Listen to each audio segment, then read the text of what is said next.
In today's episode, we're going over a case study of a rotator cuff repair and a CrossFit coach. So, rotator cuff repairs are one of the most common surgeries out there, right? But I don't think there are very many physical therapists who are actually sharing the nitty gritty of what they do from kind of step one all the way up to step 10, back to return to sport and everything along those lines.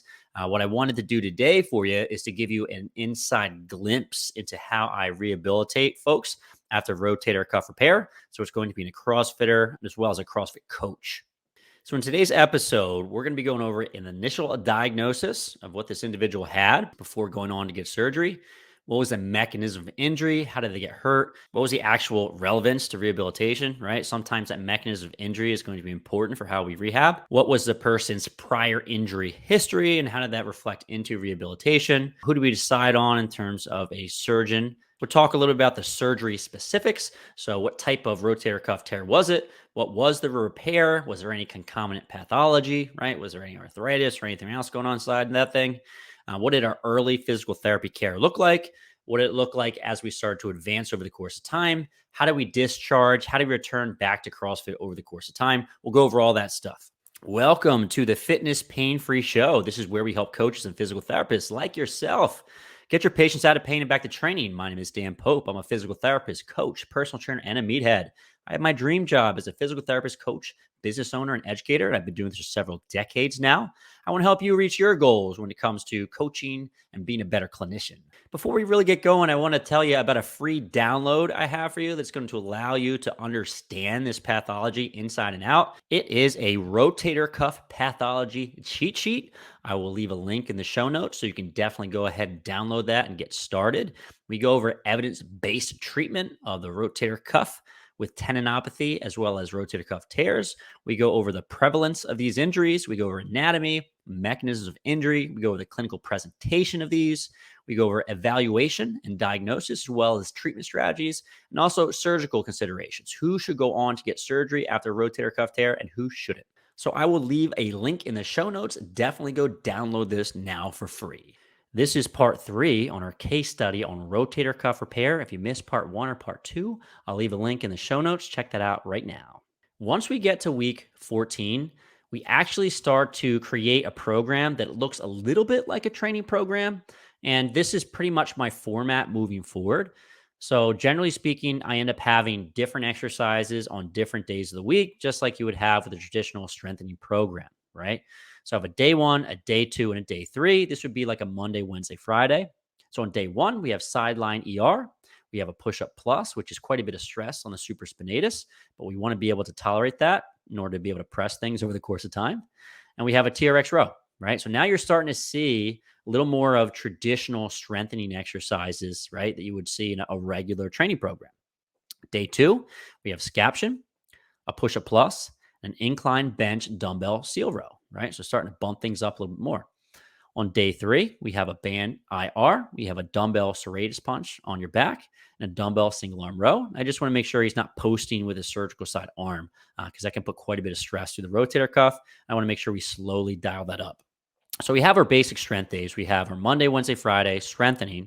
And on the off days, so 2 to 3 days a week, that would be Tuesday, Thursday, potentially Saturday, we want to perform a rotator cuff program. And my phase 1 exercises of choice are going to be sideline external rotation, scaption, band internal rotation, A's and T's. And I prescribe 2 sets of 10 to 12 repetitions of each. Now, this is a little bit redundant with the exercise that we just talked about in the strength program. But as you'll see a little bit later, the strengthening exercises get buffed up, so they're a little bit more challenging. And the rotator cuff work is very different from the strengthening exercises, right? But for now, it's not. But I'm trying to make that transition to a regular training program. Once we get to month 4, it's really starting to look like a strength training program. And usually this is at the point where patients are starting to feel a little bit better about their rehab. This is a tough recovery psychologically. And I think the big thing is that A, it hurts a lot in the beginning stages. B, you have to do so little for so long to protect the healing repair. And then 3, it's actually very hard to get your strength back just because you had such a period of time you had to unload the shoulder, right? So this is usually a pretty good time frame for patients. Starts to feel like they're training again. We have some training movements we're starting to move back to that patient hasn't seen in months, and it feels pretty nice psychologically.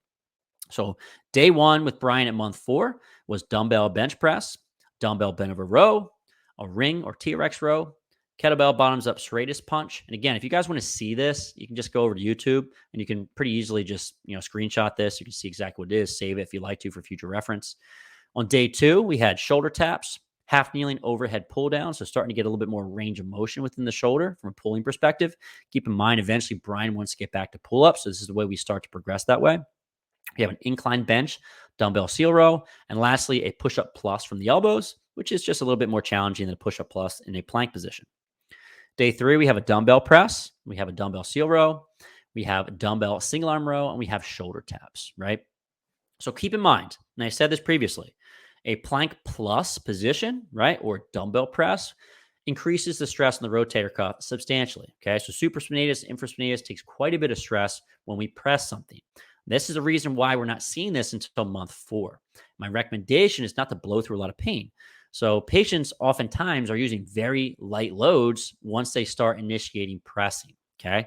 Now, if you had to put an RPE on that, that would be maybe a 6 or 7 out of 10 RPE. So it's not like you're doing 8 or 9 out of 10 RPEs for these exercises. I tell folks for the rowing movements, it's probably okay to push it a bit more. But for the pressing, we're being pretty conservative, right? Especially since it can be a little bit sore early on. I remember with Brian, once we started to introduce some of the pressing, he's like, yeah, my shoulder is a bit more sore than it usually is. And I think that means you just have to be very cautious with your progression. So our rotator cuff work and off days didn't really change much from the last 2 weeks. The only thing that did end up changing was going to be the reps. So we're doing sets of 10 to 12 repetitions and went down to 8. Just because as we get stronger, we're able to tolerate a little bit more load, which is going to be beneficial because eventually Brian wants to do things like push jerks, nice and heavy push jerks, right? So we go from kind of light weights, high reps, and we work our way down to lower reps, higher loads. So our blood flow restriction work also gets beefed up at month 4. So we were doing BFR twice a week. Now we're doing it 1 to 2 times a week. So I slowly transition away from BFR over the course of time. But the movements we're choosing are now getting more challenging. Okay. So the movements we're choosing now at month 4 are going to be an incline push-up, a lat pull down, a biceps curl with dumbbells, as well as cable triceps press downs. We're doing 30, 15, 15, 15 repetitions. That's 30 repetitions followed by 30 seconds rest. And then 15 repetitions followed by 30 seconds rest, then 15 repetitions followed by 30 seconds rest, and then 15, right? Straight through, no supersetting. We're trying to drive as much blood into the target muscle, per set. So that means supersetting is not going to help with that, right? So if you're supersetting a pulling and a pressing motion, we're probably not getting the same effect just because we're not pumping up that muscle, the target muscle group as much as we would if we just did straight sets. So guys, if you like what you're learning about so far, then I want you to go and check out the Fitness Pain-Free Mini Course. So I made a mini course. It's absolutely free. That's the next logical step if you want to learn more from me. So in the course, we go over 5 lessons. That first lesson is how traditional schooling has failed us, right? So schooling is phenomenal from a physical therapy perspective, but doesn't really teach you how to work with high-level athletes in the fitness world, right? Doesn't always teach you how to do the lifts appropriately. Doesn't teach you about progressions and regressions of common lifts within the gym. Doesn't teach you how to program normally, how to write rehab programs, or how to write injury prevention programs for these folks. Next thing we go over, 7 reasons why people get hurt in the gym. 4 simple steps to getting your clients out of pain. How to build the career of your dreams and earn the respect of your community. It's all well and good if you know exactly how to work with folks within the gym. But if you can't get these folks through the door on a regular basis, then you're simply not going to be living the dream that you want to because you can't get the patients through the door that you want to work with. Okay, so I'll show you how to do that. And lastly, we'll talk a little bit about the Fitness Pain-Free certification, right? So I'll leave a link in the show notes. I definitely recommend checking this out. Once you sign up for the Fitness Pain-Free Mini Course, you will be automatically placed in the waitlist for the Fitness Pain-Free certification. Now, the Fitness Pain-Free certification is the course, the certification that I wish I had as a new grad that fills in all the gaps in knowledge that you don't get in physical therapy school. So A, you'll gain complete confidence working with injuries in the strength and fitness world. You'll learn optimal technique for both health and performance from myself and some of the best coaches in the world. You'll master programming for rehabilitation and injury prevention. Have fun while earning a whole bunch of physical therapy and physical therapy assistant credits. You have 31.5 of those. You'll also gain NSCA credits as well as CrossFit credits if you need those. This is the equivalent of a university education in working with injuries in the weight room. I really believe that. I've been adding to this thing over the past 5 or 6 years. It's massive, a ton of phenomenal information. And lastly, the biggest goal is just to fill your day with the patients you love working with and building the respect and admiration of the communities you love working with. So I'll leave a link in the show notes. Sign up for the Fitness Pain Free mini course. The certification is open 4 times per year for 1 week to enroll into. If you're on the wait list by signing up for the Fitness Pain Free mini course, I'll alert you when that next enrollment period is open and you can get started. Let's get back to the show now. Month 4 is also when we first do our handheld dynamometer strength testing. So isometric strength testing. Now, the reason why I hold off until month 4, and to be honest, I'm still a little bit scared at month 4, is just because if you're trying to have someone push as hard as they possibly can, then in theory, you are testing them at 100% MVIC of the supraspinatus, the same exact tendon that they just repaired, right? Surgically. So I think we have to be a little cautious with this. The other piece to keep in mind is that, we're probably going to be a little bit weaker on that side. We had a large period of time we were unloading this, and it's only been a month or two since we started to put some stress through this tendon, right? Which is probably not going to be super strong, right? So if you are fearful that you're going to potentially injure your patient, you can always wait a little bit longer. Do keep in mind that the majority of rotator cuff re-tears after repair occur in the first 0 through 3 months.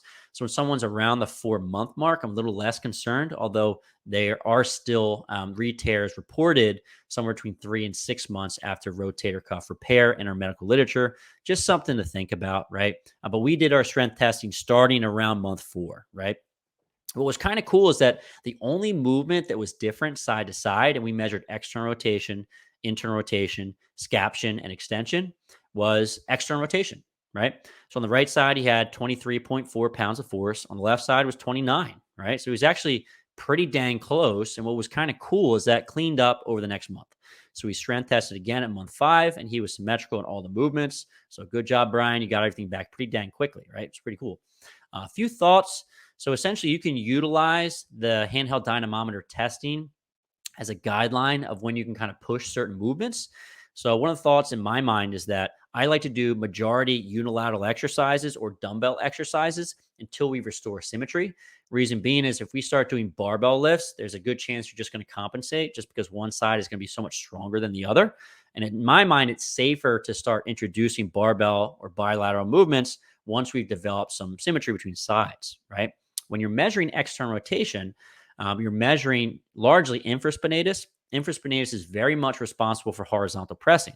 So for Brian, I probably don't want to put in a whole lot of barbell bench press just because he doesn't have symmetry between sides yet, right? Same idea goes for internal rotation range of motion. So internal rotation measures your subscap. The subscapularis is very active during horizontal rowing. So if he had a mismatch between strength left to right for his internal rotation, I probably wouldn't push a lot of barbell rowing, all right? In terms of scaption, think about the movement scaption. It's pretty much the same arm path, right? Shoulder path, abduction, flexion, as a barbell overhead press, right? So if you're not symmetrical here, I wouldn't start doing a whole lot of barbell overhead press. And lastly, I like to measure extension because in the gym, we do a lot of resisted extensions. Think about every single row, pull down, pull up. That's all extension. So if you don't have symmetry here, you have to be careful about initiating things like pull-ups, pull-downs, and the like. So as we get to month 5, we really just start to ramp things up more and more. Day 1, we have an incline dumbbell press. So we went from a flat dumbbell press now to an incline. So we're starting to work more and more overhead, which in theory is going to be more stress on the rotator cuff. We're doing barbell corner rows, so a double arm exercise for rowing, right? Because we've displayed that we have symmetry of the subscap with resisted internal rotation extension. Seated cable rows, and a plank turn. On day 2, we have a half kneeling landmine press. So we're starting to press more and more overhead. Like I said previously, Brian wants to get back to a lot of overhead activities. So you have to slowly ramp our way there. Incline dumbbell press and landmine press, a great way to start to progress your way there. A half kneel cable pull down, trying to develop symmetry with overhead pulling. That's a great way to do it. We have incline dumbbell seal rows, and we have forward and backwards crawling. So we're just increasing the challenge of our plank plus and shoulder tap exercise variations because eventually we want to be able to do handstand walking, right? So I'm thinking, how do we progress back to all those movements and how do we kind of dose things from easy exercises to hard exercises? On day 3, we have a lateral inchworm, dumbbell seal row, landmine barbell single arm row. We have a push-up, We have a dumbbell Turkish sit up. So I love this exercise, the progression back to stabilizing weights overhead. So eventually, Brian's going to want to be able to snatch, clean and jerk, and perform handstands. I think get up variations are a great way to start working towards that goal. So, guys, I have another video that I want you to watch. It's the evidence-based guide to rotator cuff repair surgery. I'm going to leave a link in the show notes as well as a link above my head right here. So go ahead and click on that link if you want to continue the learning. And lastly, I just want to say thank you so much for your support. You truly allow me to do what I love for a living. If you're watching this on YouTube, give me a thumbs up. I'd love to hear your comments and subscribe to the channel. If you're listening to this via podcast, please leave me a positive rating and review. It allows me to continue making great episodes like this in the future. And if you really want to go that extra step and support me further, please consider subscribing to Fitness Pain Free Insiders. It's a comprehensive online library that's going to level you up as a coach or clinician. All you got to do is go to fitnesspainfree.com, click on the programs link, click on Fitness Pain Free Insiders online library. There's a trial membership. It's super cheap to sign up. You'll get some more great learning. If you're interested in any of the references, I'm going to leave the link in the show notes so you can check those out. Thanks so much for watching, and I'll see you on the next one.